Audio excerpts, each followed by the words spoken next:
2018 po sa Angeles City National Trade School. Nung time na yon, practice teacher siya sa school namin. Then, student ako, grade 12 student.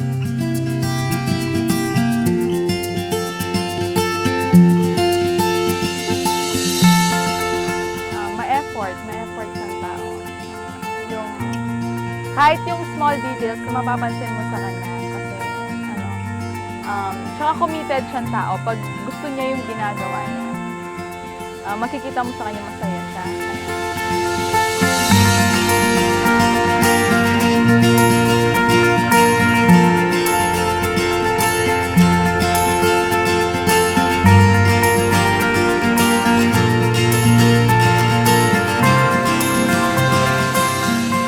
Hindi pa talaga nag-usap. Bali, nag-start talaga siya, di ba, sa school.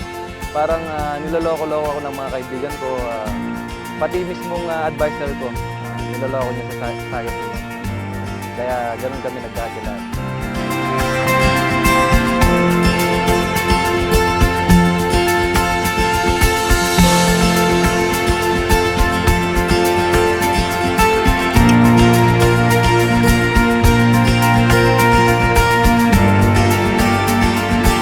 Lagi kasi yung sinasabi, lagi niya akong tinatanong, kailan ka mag-propose, kailan tayo kakasal, laging ganun. So, yun nga, sa pag-asar nga ng mga co-teacher niya, sa yung anong tawag dito, sa pag-asar nila sa amin, yan. Bali, bago ko siya sunduin, nag-prepare ako sa bahay. Doon ko na mag-propose.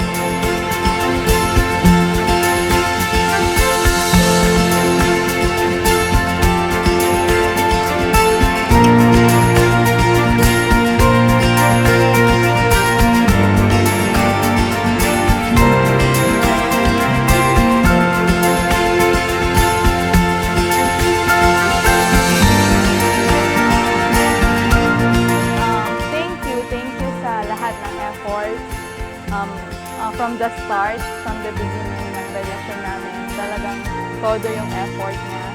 Magsimula sa paghatid sundo, sa pagluto, sa pag-aasikaso. Alam ko naman yun kung kahit anong dumating na problema, basta magkasama kami at si Lord yung nasa center, for sure lahat kakayanin.